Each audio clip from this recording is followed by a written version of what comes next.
সিলেটের বন্ধুকে। আসছে আব্দুল মজিদ নাদিম, মারকাজুত তাহফিজ ইন্টারন্যাশনাল মাদ্রাসা শিক্ষার্থী আব্দুল মজিদ নাদিম। আসসালামু আলাইকুম ওয়া রাহমাতুল্লাহি ওয়া বারাকাতুহু। ওয়া আলাইকুম আসসালাম ওয়া রাহমাতুল্লাহ। আজকের তেলাওয়াতটা ভালো হবে ইনশাআল্লাহ, ঠিক আছে?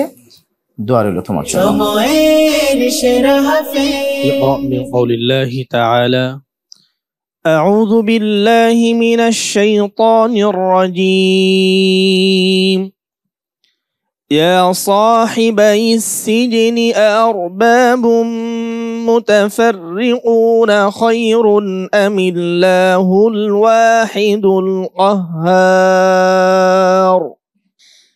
أعوذ بالله من الشيطان الرجيم.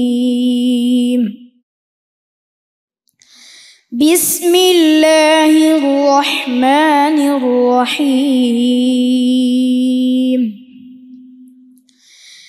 يا صاحبي السجن أأرباب متفرقون خير أم الله الواحد القهار ما تعبدون من دونه إلا أسماء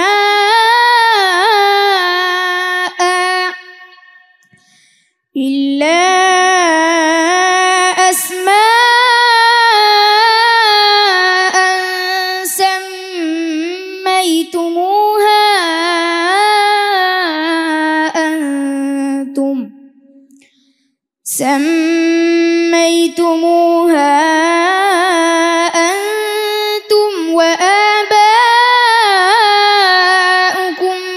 ما أنزل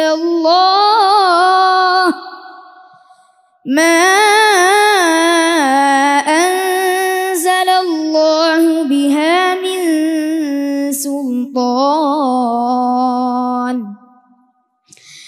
إن الحكم إلا لله أمر ألا تعبدوا إلا إياه ذلك الدين القيم ولكن أكثر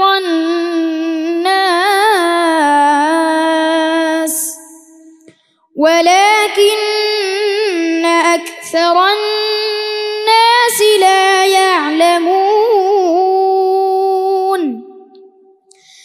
يا صاحبي السجن أما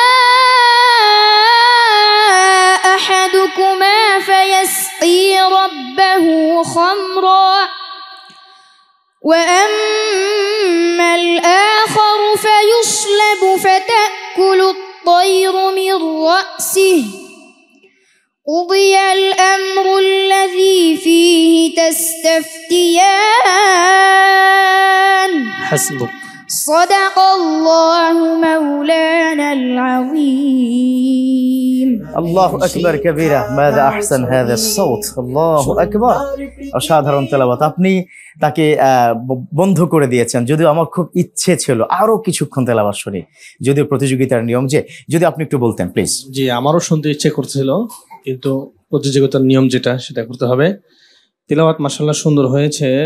আমার মনে হয় সে এক সুর না আর অনেক সুর পারে, কারণ মাঝে মাঝে যে সুরে তেলাওয়াত করতেছিল অন্য সুরে হারিয়ে যেতেছিল। তার আগের পর্বে কিন্তু সে একটু ভিন্ন সুরে ছিল, আজকে আবার আলাদা সুরে পড়েছে। মাশাআল্লাহ মাশাআল্লাহ। এইজন্য যখন যেটা পড়বো ইনশাআল্লাহ পরিপূর্ণ ওটার উপর থাকবো, পড়া আরো সুন্দর হবে মাশাআল্লাহ। জি নিশ্চয়ই। চলো আমরা একটু, আমাদের সম্মানীয় মেহমান রয়েছেন মাওলানা আহমদুল্লাহ চাঁদপুরি, একজন ইয়াং স্কলার, যদি একটু বলতেন। মাশাআল্লাহ, আলহামদুলিল্লাহ, অসাধারণ তেলাওয়াত করেছে। তার তেলাওয়াত শুনে আমার চোখের পানি চলে এসেছে। আল্লাহ। এবং তিনি যে তেলাওয়াত করেছে তাকে দেখে মনে হচ্ছে যে আল্লাহ তাআলা কোরআনুল কারীমের মধ্যে বলেছেন, আল্লাহ কোরআন সহজ করে দিয়েছেন। এত ছোট্ট একটি বালক এত সুন্দর করে তেলাওয়াত এই মঞ্চে উপস্থাপন করেছে, আমাদের মন ভরিয়ে দিয়েছে।